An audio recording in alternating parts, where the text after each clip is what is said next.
What's going on, guys? It's been a minute since I made a video. Uh, it's been a while, maybe 6 months or something. Um, I'm making this now because I've been going through a lot of changes lately.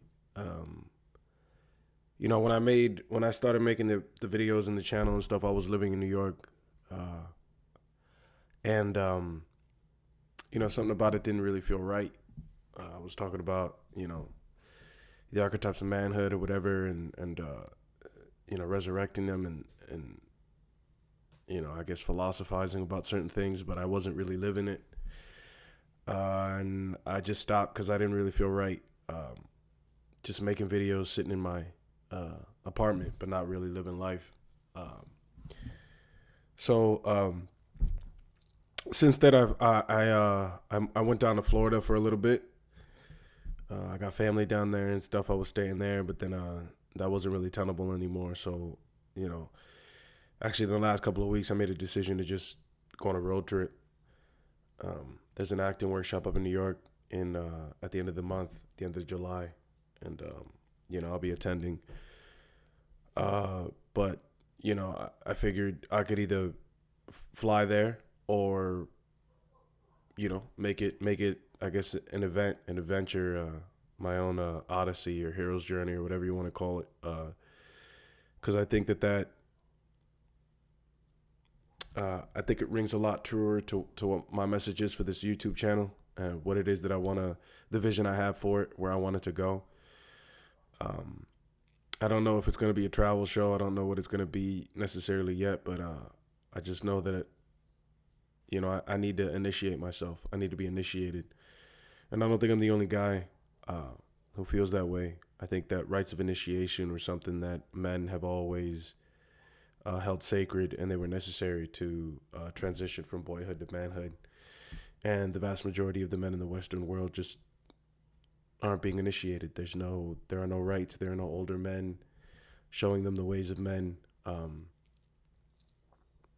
walking them along that path and guiding them in a way, and sharing the knowledge with them.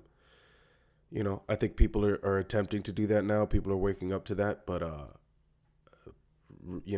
the last maybe 80 years or whatever, I don't think it's been happening. I think a lot of children, really, but young men especially, they've sort of been raised by video games and the TV. And I don't think there's anything wrong with those things in and of themselves, but as a substitute for proper, um, uh, I guess, guidance, I mean, they pale in comparison.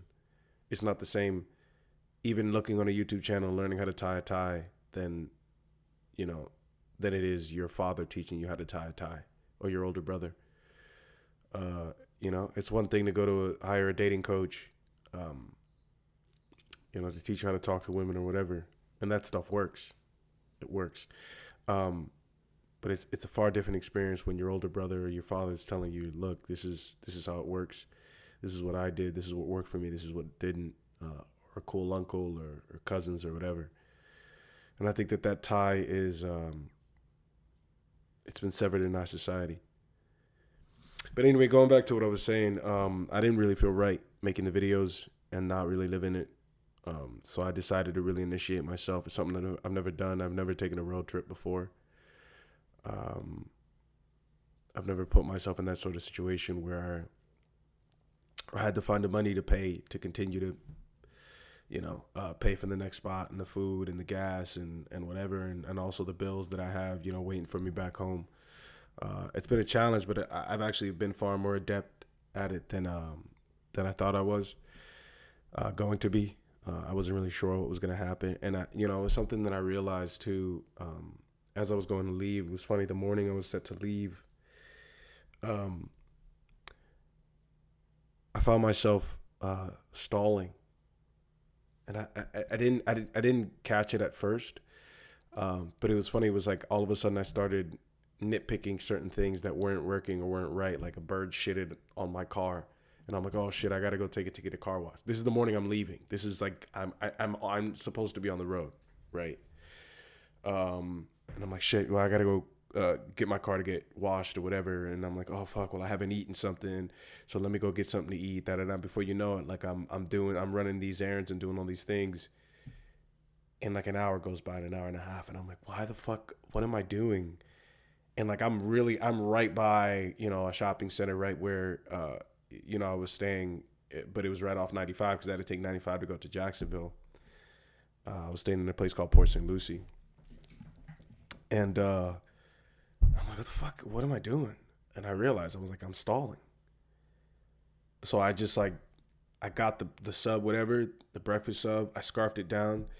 I got my coffee. I started fucking around, stalling in the coffee spot, and I took it. I left, and I was like, fuck it. There's gonna be shit on the car. I don't care, because I realized I was like, if I stay here any longer, I might not even leave.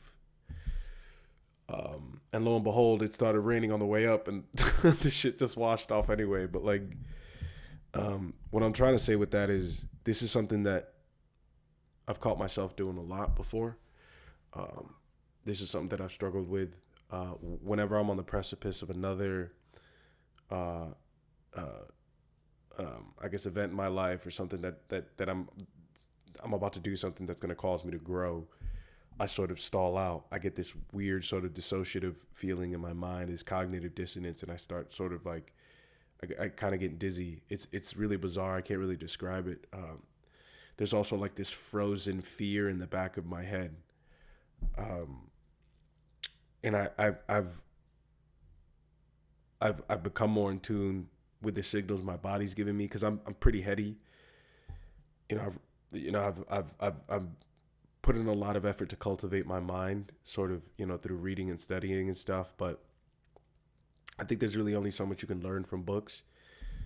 Lived experience is a far more superior form of learning, and I've even on this trip in the last week, I've gone from a very bookish person to somebody like, what's the next thing I'm doing? What's the next thing I'm experiencing?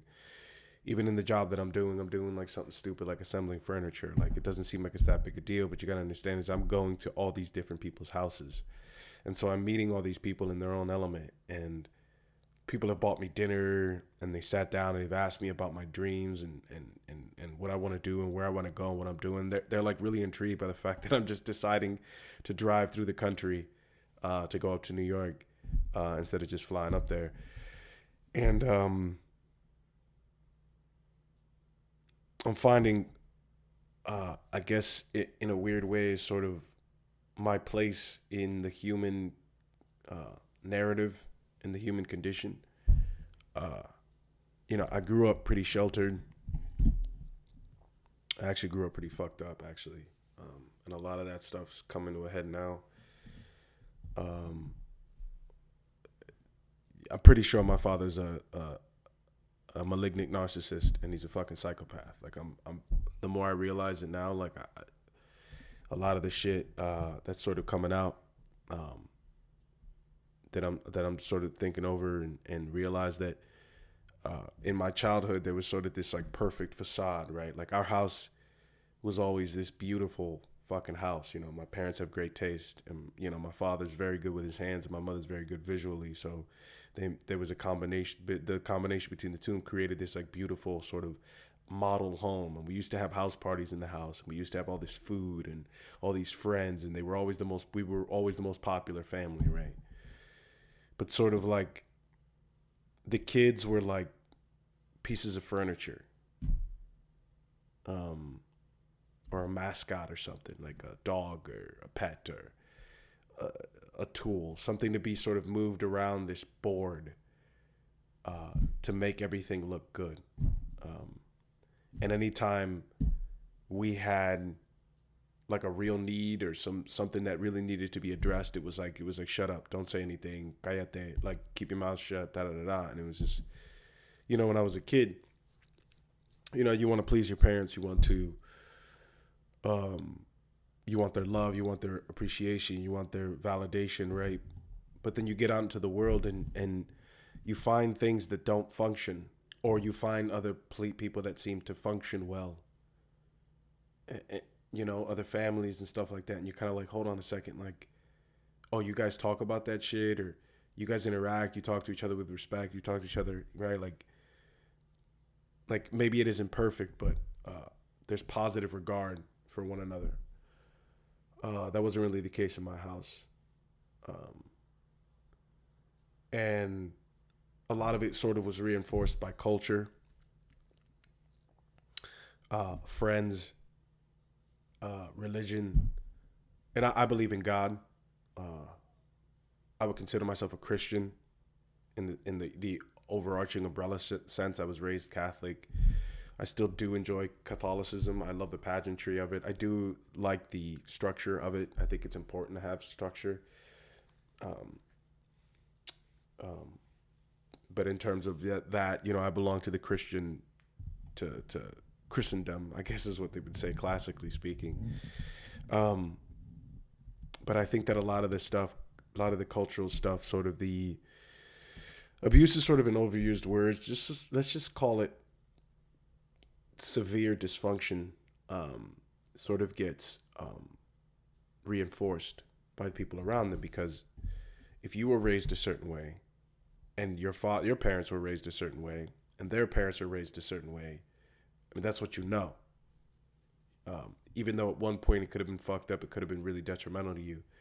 You sort of get involved. You're in that thing, and now you've learned how to navigate the world with that paradigm, and that you just reinforce it, because it's one thing to change who you are and the way you see the world at 20, but when you're 50, 60, 70, what are you going to start over?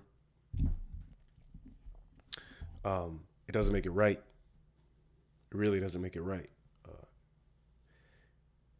It actually makes it abjectly wrong, when you do know that the thing you're doing is negatively affecting the people that are in your care, and you choose to do it anyway, for your own benefit. But that's another conversation. The point being, I guess I forgot my point.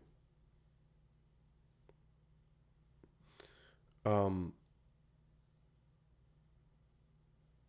there is an element of discarding that which doesn't work, even if it's really painful. Um, Even if you've become accustomed to just living this way. I don't think, if you're serious about growth, if you're serious about uh, being who you really are, in the words of Nietzsche, um, you can afford to hold on to belief systems that you probably didn't have anything to do with, that were maybe uh, imposed upon you before you even had the power of speech.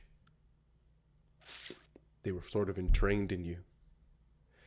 And I really am, I'm a firm believer that neuroticism is really, your neuroticism is contingent, right? Like the degree to how your neuroticism, or the extent of your neuroticism, is really the degree to which you are out of alignment with who you really are, with your true self. And by true self is all the shit, is your core, your essence, right? The thing that it really is in line with where you feel the most accepted, the truest, the most spontaneous, right? Like a kid. Like a kid before it's been fucked with by its parents or the school or whoever else.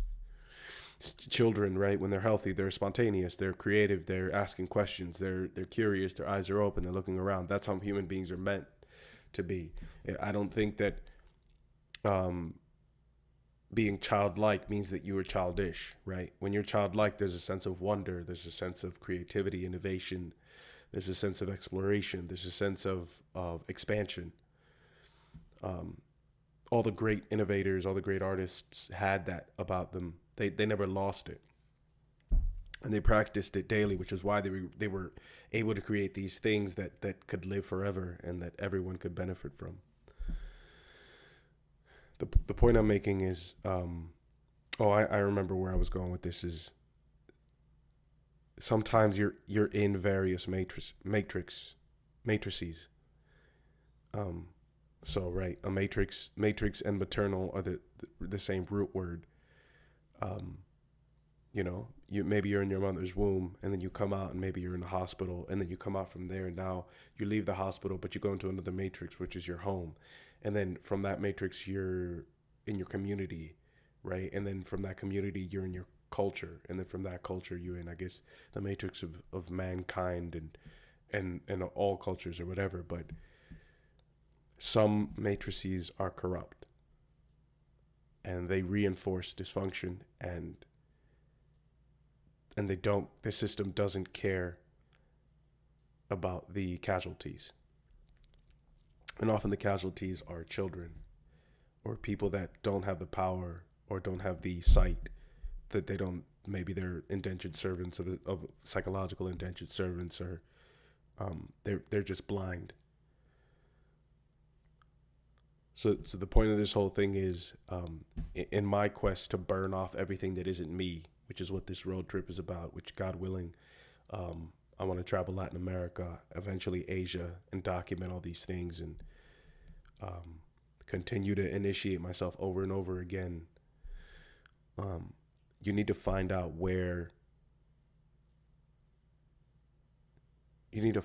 like the edge of where you're the most afraid, and you have to step over that edge. And I can't define that for you, and nobody can. And I don't know if it has to do with traveling, or I don't know if it has to do with really starting that business you wanted to start with, or whatever. But if you don't do that, one, you suffer unnecessarily, but eventually, if you keep doing it, you lose the capacity to do it. And that's a scary thought, because it's not like it goes away. It just goes underground. These impulses were born with them. That you can't challenge the Daemon. You can't challenge God, really. I mean, you can't hide from him. He's gonna find you and remind you of the gifts he gave you and how you squandered them, because you didn't have the courage to step outside of your comfort zone, or whatever programming or matrix you were born into, or whatever. I know this video is kind of all over the place or whatever, but this is sort of my first one in a while.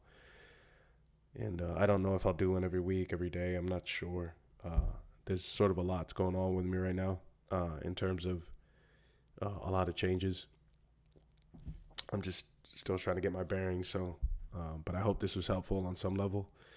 I appreciate you guys. I always love the comments. You guys are so cool, man. You help me to keep going, and to keep making the changes. And it really is. It's because of you and your comments that I've decided to do it the right way, instead of just sitting in my apartment, like I said before. It's to actually go out and live the things that I'm talking about. So look out for another one. If you really like this speaks to you, I'd appreciate a donation of Heroes and Men, Patreon. If not, just like, share, and subscribe. I appreciate you guys. All right, I'm gonna keep doing it, keep coming out here and share some of the things that you've overcome in the comment section. I'd love to read them. All right, peace.